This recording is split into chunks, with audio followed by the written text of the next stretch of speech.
నమస్తే. RV tours and travels మనందరికీ కూడా తెలిసిన సంస్థనే. గత 25 సంవత్సరాలుగా ఎంతో మంది, కొన్ని లక్షల మంది యాత్రికులని ఆర్వి టూర్స్ అండ్ ట్రావెల్స్ ద్వారా ఎన్నో మంచి మంచి ప్లేసెస్ని వాళ్ళు విజిట్ చేయించి తీసుకొచ్చారు సేఫ్గా. సో ఇప్పుడు చాలామంది మానస సరోవర యాత్ర చేయాలి అని అనుకుంటూ ఉంటారు. అది కూడా ఎప్పుడు పడితే అప్పుడు మనం అనుకున్నప్పుడు చేయడానికి ఉండదండి. కొన్ని యాత్రలకు మాత్రమే అవకాశం ఉంటుంది. మానస సరోవర యాత్ర చేయాలి, అది చూడాలి అని అంటే కూడా 2 కళ్ళు కూడా సరిపోవని చెప్తూ ఉంటారు. అక్కడికి వెళ్ళి ఆ అనుభూతిని మనం ఆస్వాదించాలి. మరి ఆర్వి టూర్స్ అండ్ ట్రావెల్స్లో మానస సరోవర యాత్రకు సంబంధించి ఎటువంటి ప్రత్యేకమైన ప్యాకేజెస్ ఉన్నాయి, అండ్ ఇప్పుడు మనం మానస సరోవర యాత్రకు టికెట్స్ బుక్ చేసుకుంటే ఎటువంటి ప్రత్యేకమైన ఆఫర్స్ ఇస్తున్నారు అనేది మనకు తెలియజేయడానికి ఆర్వి టూర్స్ అండ్ ట్రావెల్స్ నుంచి సీనియర్ మేనేజర్ జశ్వంత్ ఉన్నారు. ఆయనతో మాట్లాడదాం. హలో అండి జశ్వంత్ గారు. నమస్తే అండి. మానస సరోవర యాత్ర జీవితంలో ఒక్కసారైనా కూడా అద్భుతమైన ప్లేసెస్ చూడాలి అని అనుకుంటూ ఉంటారు చాలామంది. కానీ ప్రతి ఒక్కరికి కూడా జాబ్స్, బిజీ లైఫ్ స్టైల్స్, ఒక 40 తర్వాత చాలామంది అంటే ఇప్పుడు వెళ్తున్నారు చాలామంది, బట్ పెద్దవాళ్ళు మాత్రమే వెళ్తూ ఉంటారు. సో మానస సరోవర యాత్ర వెళ్ళాలి అని అంటే ముందుగానే చేసుకోవాల్సిన ప్లానింగ్స్ ఏంటి? ఎవరు వెళ్ళడానికి బాగుంటుందంటారు యాత్ర?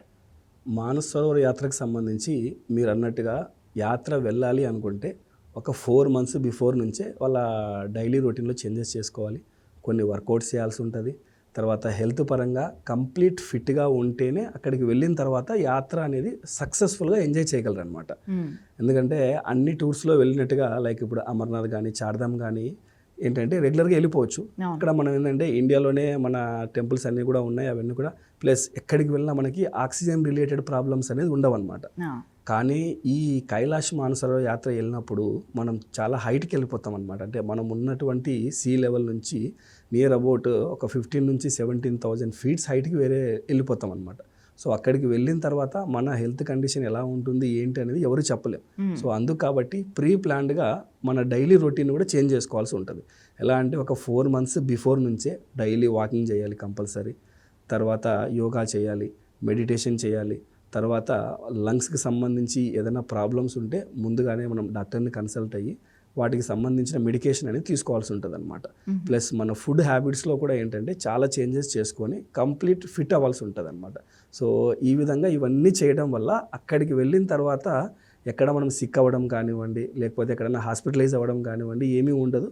కంప్లీట్ మన షెడ్యూల్ అంతా కూడా 1 by 1 మనం వెళ్ళేదానికి ఛాన్స్ ఉంటుంది అనమాట.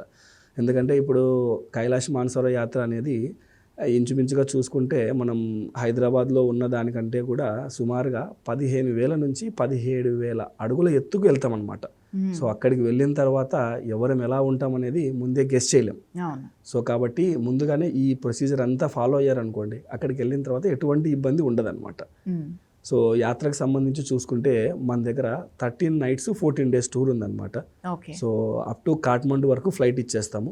కాఠ్మండు దిగిన తర్వాత అంటే నేపాల్లో మనం ఎంటర్ అయినప్పటి నుంచి మళ్ళీ తిరిగి నేపాల్ వచ్చేంత వరకు 14 days టూర్ ఉంటుంది. కంప్లీట్గా బై రోడే తీసుకెళ్తాం అనమాట.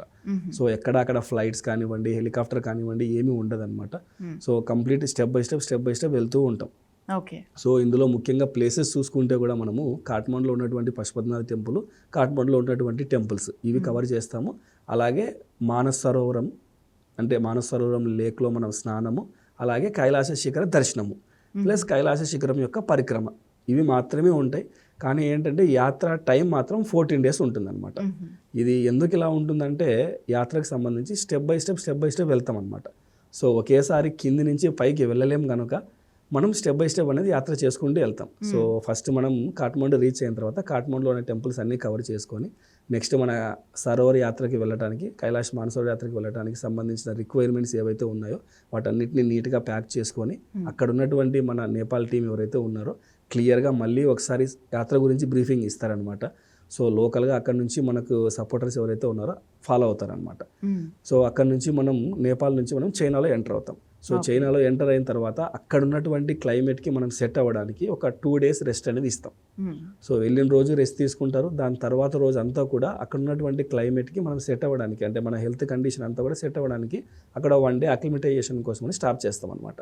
సో ఆ డేలో ఏంటంటే అక్కడ ఉన్నటువంటి చిన్న ప్లేసెస్, తర్వాత ఏమైనా ఈ యాత్రకు సంబంధించి షాపింగ్ ఏదైనా బ్యాలెన్స్ ఉన్నా సరే అక్కడ మనం షాపింగ్ చేసుకొని కంప్లీట్ ఫిట్ అయ్యి అక్కడ నుంచి మనం నెక్స్ట్ సాగా అనే ప్లేస్కి వెళ్తాం. సో సాగా అనే ప్లేస్ అయిన తర్వాత మనం మానస సరోవరంకి వెళ్తాం. సో మానస సరోవరం వన్స్ మనం రీచ్ అయిన తర్వాత అక్కడ ప్రోక్షణ చేసుకునేసేసి తర్వాత స్నానం చేసుకొని స్నానం అదంతా అయిన తర్వాత అక్కడ మనం పూజ కార్యక్రమం ఏదైనా సరే చేసుకొనేసేసి లైక్ అభిషేకం కానివ్వండి, హోమం కానివ్వండి అన్నీ కంప్లీట్ చేసుకొని డార్చన్ అనే ప్లేస్కి వెళ్తాం. సో ఈ డార్చన్ అనేది ఏంటంటే శిఖర పరిక్రమ, అంటే కైలాస శిఖరం ఏదైతే ఉందో ఆ శిఖర పరిక్రమ చేయడానికి బేస్ క్యాంప్ అనమాట. సో అక్కడి నుంచి మనం ఎవరైతే పరిక్రమ చేసే వాళ్ళు ఉంటారో వాళ్ళు ముందుకెళ్తారనమాట. సో అప్ టు యమద్వారం వరకు అందరూ వెళ్ళి యమద్వారంలో ఎవరైతే పరిక్రమ చేసే వాళ్ళు ఉంటారో వాళ్ళు ఫస్ట్ డే పరిక్రమకు ముందుకెళ్తారు. ఎవరైతే హెల్త్ పరంగా సిక్ అయ్యి లేకపోతే ఏజ్ పరంగా ఎవరైనా సరే మేము వెళ్ళలేము అనుకున్న వాళ్ళు ఎవరైతే ఉంటారో యమద్వారం వరకు వెళ్ళి యమద్వారం దగ్గర పరిక్రమ చేసేసేసి రిటర్న్ బ్యాక్ డార్చన్కి వచ్చి రెస్ట్ తీసుకుంటారు. సో ఎవరైతే పరిక్రమ చేయగలరని చెప్పి ముందుకు వెళ్తారో వాళ్ళు అక్కడి నుంచి నడిచైనా వెళ్ళాలి, లేదంటే గుర్రం మీదన్నా వెళ్ళాల్సి ఉంటుంది అనమాట. రెండే మార్గాలు మనకి. సో ఫస్ట్ డే మనకి ఏంటంటే 12 నుంచి 14 కిలోమీటర్లు నడిచి వెళ్ళాల్సి ఉంటుంది అనమాట. సో నడిచి వెళ్ళి మనం ఆ రోజు దిరాపుక్ అనే ప్లేస్కి రీచ్ అవుతాం. సో సెకండ్ డే ఏంటంటే 22 నుంచి 24 కిలోమీటర్స్ ట్రెక్కింగ్ ఉంటుంది. సో ఇది కొంచెం క్రిటికల్గా ఉంటుంది. సో ఆ డేలో మనం జర్నీ చేసిన తర్వాత ఈవినింగ్ జుతుల్ఫుక్ అనే ప్లేస్కి వెళ్ళి రీచ్ అవుతాం అనమాట. సో అక్కడికి వెళ్ళి రెస్ట్ తీసుకుంటాం. లాస్ట్ డే కేవలం ఒక 6 కిలోమీటర్స్ మాత్రమే ఉంటుందన్నమాట. సో కంప్లీట్ చేసుకొని బ్యాక్ మళ్ళీ డార్చన్కి వచ్చేస్తాం. సో బ్యాలెన్స్ ఎవరైతే అక్కడ ఉన్న వాళ్ళు ఉన్నారో వాళ్ళతో కలిసి మళ్ళీ రిటర్న్ బ్యాక్ కాఠ్మండూకి వచ్చేస్తాం అనమాట. స్టెప్ బై స్టెప్ వచ్చేస్తాం. సో రిటర్న్ కాఠ్మండూ నుంచి బ్యాక్ ఫ్లై అనేది ఉంటుంది. సో ఈ యాత్రకు సంబంధించి కంప్లీట్గా మనము 13 nights 14 days tour fix departure కింద రన్ చేస్తున్నాం అనమాట. సో యాత్ర కాస్ట్ వచ్చేసేసి 2,85,000 ఉంటుందండి. Okay okay right. మరి ఇంత దూరం నడవాల్సి ఉంటుందంటారు, ట్రెక్కింగ్ ఉంటుంది అని అంటున్నారు. అండ్ ఫుడ్కి సంబంధించి హెల్త్కి సంబంధించి ఎటువంటి జాగ్రత్తలు తీసుకోవాలి అండ్ మీరు ఇచ్చే సౌకర్యాలు ఏంటి? ఫుడ్కి సంబంధించి అంటే కంప్లీట్గా నేపాల్ నుంచి మనకు కిచెన్ టీమ్ అనేది ఫాలో అవుతారనమాట. సో కంప్లీట్ మన సౌత్ ఇండియన్ ఫుడ్డే, మనం ఇంట్లో ఎలా అయితే సౌత్ ఇండియన్ ఫుడ్ తీసుకుంటామో అలాంటి ఫుడ్డే ప్రిపేర్ చేసేలాగా వాళ్ళకి ముందుగానే ట్రైనింగ్ ఇచ్చేస్తాం అనమాట నేపాలీ టీమ్కి. అక్కడ నుంచి ఆ కిచెన్ టీమ్ అంతా కూడా మనతో పాటు ఫాలో అవుతారు. బ్రేక్ఫాస్ట్, లంచ్, డిన్నర్ 3 కూడా ప్రొవైడ్ చేస్తారు. అలాగే మనం అక్కడ చలి ప్రాంతానికి వెళ్తున్నాం కాబట్టి మనకి ఎక్కడ రిక్వైర్మెంట్ ఉంటే అక్కడ మంచి వేడివేడి సూప్ అందిస్తారనమాట. సో ఆ సూప్ తీసుకోవడంతోనే మనం అక్కడ ఉన్నటువంటి క్లైమేట్కి బాగా ఫిట్ అయిపోతాం. సో అలాగా హెల్త్ పరంగా ఎక్కడ సిక్ అవ్వకుండా ఆ ఫుడ్ అనేది మనం స్టెప్ బై స్టెప్ ఇస్తూ వెళ్తాం అనమాట. ఓకే. మరి అక్కడికి వెళ్ళిన తర్వాత వీళ్ళందరినీ మేనేజ్ చేయడానికి టూర్ మేనేజర్ని పంపిస్తూ ఉంటారు. ఎంతమంది వెళ్తూ ఉంటారు? తప్పకుండా అండి. ప్రతి బ్యాచ్తో పాటు మినిమం గ్రూప్ సైజుని బట్టి ఒకరు వెళ్ళాలా, ఇద్దరు వెళ్ళాలా అనేది డిసైడ్ చేసి ఒక తెలుగు మాట్లాడే టూర్ మేనేజర్ కంప్లీట్గా మనకు హైదరాబాద్ నుంచి కానివ్వండి, బెంగళూరు నుంచి కానీ ఫ్లై అయ్యి రిటర్న్ బ్యాక్ మళ్ళీ వచ్చేంత వరకు వాళ్ళతో పాటే ఉంటారు. ప్లస్ నేపాల్ నుంచి కూడా మళ్ళీ గైడ్స్ ఫాలో అవుతారు. అలాగే నేపాల్ నుంచి వన్స్ మనం చైనా ఎంటర్ అయిన తర్వాత చైనీస్ గైడ్స్ కూడా మనతో పాటు ఉంటారనమాట. మానసరోవర్ యాత్రకి almost 3 to 4 months before planning అనేది చేసుకోవాల్సి ఉంటుంది. స్క్రీన్ మీద కనపడుతున్న నెంబర్స్ కాల్ చేస్తే ఈ మానసరోవర్ యాత్రకు సంబంధించినటువంటి ఎక్స్పర్ట్స్ ఉన్నారనమాట. ఎవరైతే టూర్ చేస్తున్న మేనేజర్స్ ఉన్నారో వాళ్ళతో కాల్స్ మాట్లాడించి పిలిగ్రిమ్స్కి ఏవైతే డౌట్స్ ఉన్నాయో అవన్నీ కూడా క్లారిఫై చేసి వాళ్ళు ఏ విధంగా రెడీ అవ్వాలి ఈ యాత్రకు సంబంధించి అనేది క్లియర్ డీటెయిల్స్ వాళ్ళకి అందజేస్తారనమాట. ఓకే.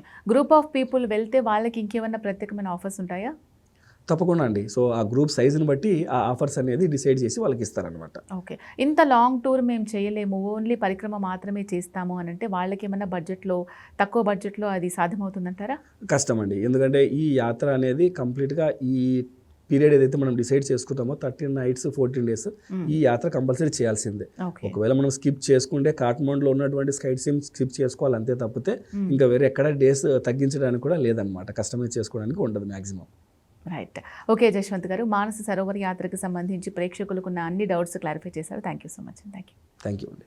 సో చూశారు కదండి, మానస సరోవర యాత్ర కొంచెం క్లిష్టమైనా కూడా జీవితంలో ఒక్కసారైనా తప్పకుండా వెళ్ళాల్సిన యాత్ర మానస సరోవర యాత్ర. మరి మానస సరోవర యాత్రకు మీరు వెళ్ళాలి, టికెట్స్ బుక్ చేసుకోవాలి, ప్రత్యేకమైన ఆఫర్స్ పొందాలి అండ్ దీనికి సంబంధించి ఇంకేమైనా డౌట్స్ ఉన్నాయి క్లారిఫై చేసుకోవాలి అనుకున్నట్లయితే స్క్రీన్పై కనిపించే నెంబర్స్కి కాల్ చేసి మీ డౌట్స్ అన్ని కూడా క్లారిఫై చేసుకోవచ్చు.